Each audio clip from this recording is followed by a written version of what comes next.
just a few words to describe the whole trip, the whole Soviet Union, because, I mean, I got attached to the place physically, mentally, emotionally, everything. It was totally different. They taught me how to love other people rather than just myself, you know, and in an unconditional love type of way, you know, just loving them without expecting anything back for who they are. I value that a lot. That's more than anything that anyone else has ever really taught me. I don't really understand why the Americans or the Russians would want to hurt the Americans, or the Americans would want to hurt the Russians. Because the Russian children are such nice kids. It's so hard to believe why they would want to hurt each other. James Ale feels that way because he's just been to the Soviet Union to meet exceptional young people such as himself. James is a giraffe, a person who sticks his neck out to simply make the world a better place. He's been in the Soviet Union with 28 other young giraffes, all part of a new American hero, selflessly giving back to their communities in ways that many of us might not chance. Marcy Perry survived painful experiences of abuse and now counsels other victims. Marcy is the co-chairperson of a group called Youth Acting for Change in Atlanta, Georgia, and is part of the Exodus Players, who give performances relating how to cope with some of life's tough realities. Trevor Farrell found out about the homeless when he was 11 years old and started doing something about it right then and there. He had his parents drive him to downtown Philadelphia, where he gave his own blanket and pillow to a person out in the street. Today, 1,200 volunteers help the Farrell family run a temporary housing program, food delivery vans, and a thrift store. Erica Hansen of Flagstaff, Arizona, sold lemonade, recycled, walked dogs, and used the money she earned to support her adopted child, $20 a month through Save the Children. Erica's now working on saving land in the rainforest from devastation. Sherry Sammy of Hayward, California, saw the horrors of the Iran-Iraq war firsthand.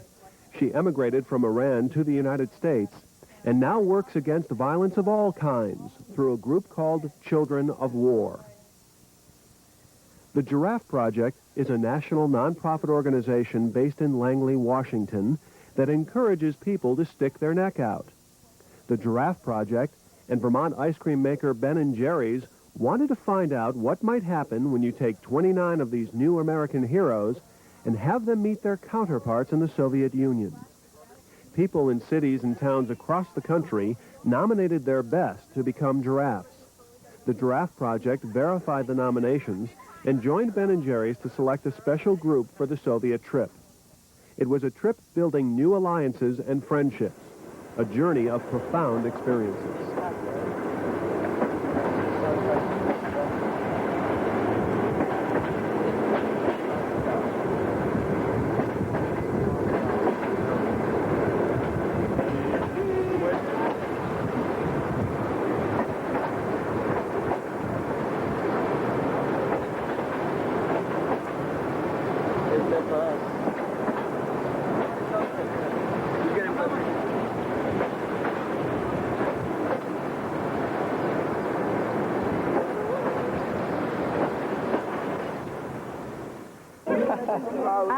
I honestly thought these were going to be cold, stone people, no emotions, no feelings whatsoever. And the greeting was what set the whole trip off for me. If they hadn't greeted us the way they did with smiles and flowers and gifts and warm hugs, and they were so excited about meeting us, then I don't think the trip would have been as good as it was. I mean, the greeting was so wonderful. It was shocking. The greeting was wonderfully shocking to the entire giraffe group. The affection and passion of these Russians led to a playful celebration in front of a Moscow television camera for a Soviet TV star. It reunited old comrades from a past trip. It set the stage for important alliances between motivated giraffes in both the U.S. and USSR.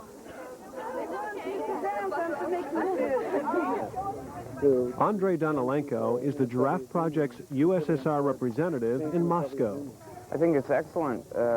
it's excellent that the giraffe movement is trying to spread through the Soviet Union, because the idea of the giraffe movement of changing people's mentality, people's relationships between each other by using examples, positive examples, is great for the Soviet Union, because it's going to motivate those people who in the Soviet Union so far have not taken a stand, have not tried to stick their neck out. The Giraffe Project in the Soviet Union has incredible potential, and I didn't even realize the potential until I talked to Volodya Shestakov in Leningrad.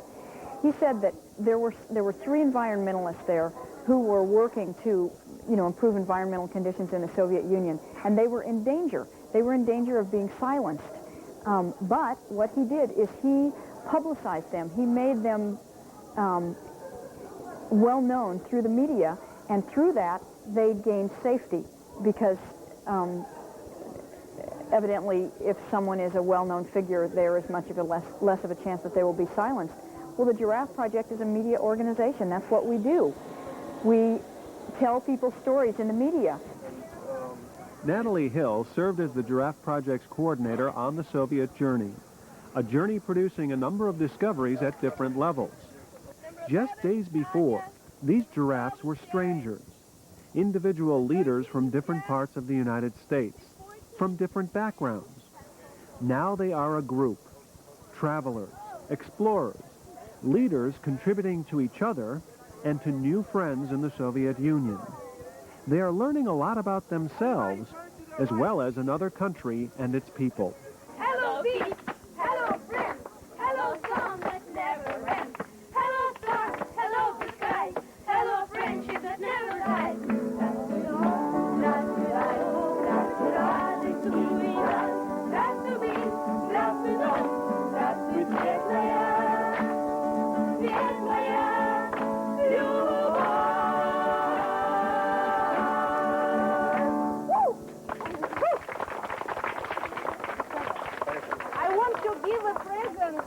A peace bird on this plate for Inette. Inette, be here. Come here, please.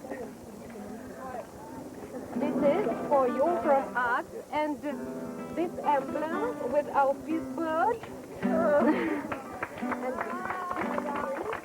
A major discovery the giraffes first experience in Moscow is the sense of unconditional giving that the Soviet people share. Giving is a heartfelt act woven into the fabric of the Russian and Ukrainian people. It's a powerful experience that affects everyone on the giraffe journey. This is my friend Misha, and yesterday when we went to one of the schools and talked to and introduced each other as giraffes, I saw this little guy behind the door, and he was just sort of peeking through, and I started waving to him and stuff, and he came up to me finally, and I asked him what his name was, and he told me Misha. And I gave him a couple pieces of bubble gum and a couple pens. And then today he came back with his favorite teddy bear and gave me his favorite teddy bear. So I just wanted to thank you. Большое спасибо, Misha.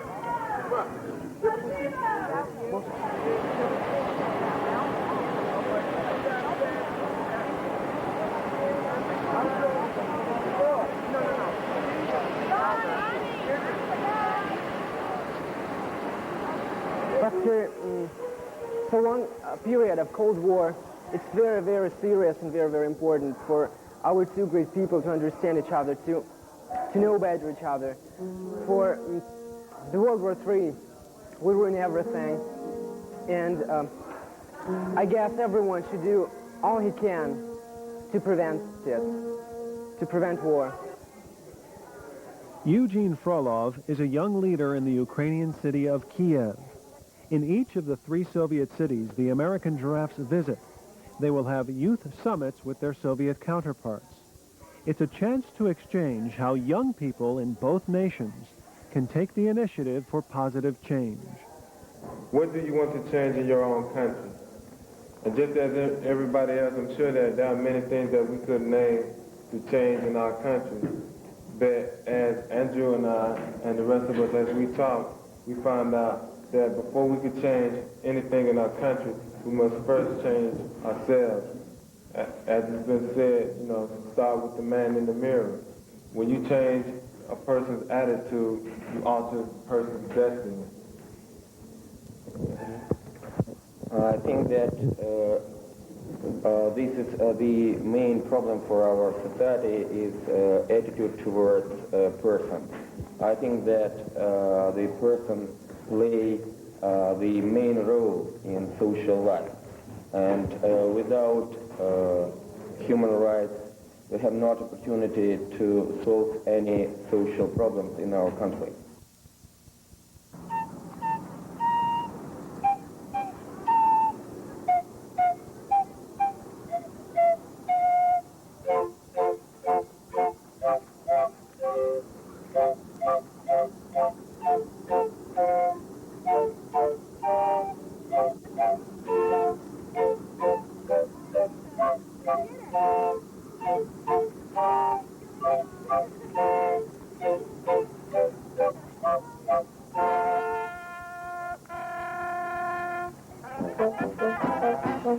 Leningrad highlighted the rich cultural legacy evident throughout the three cities on the Giraffe journey.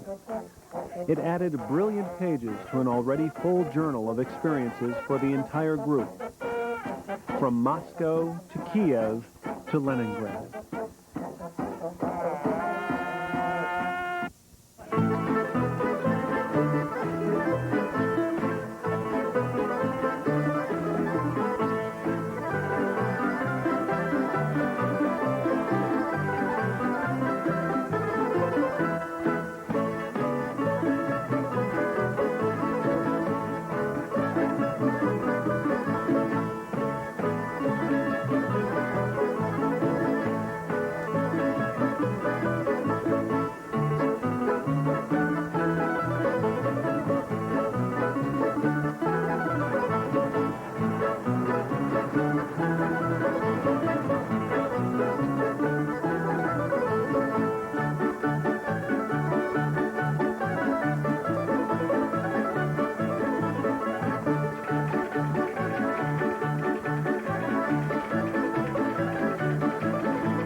The Giraffe journey to the Soviet Union comes to a close with the final unveiling of a peace banner in Leningrad.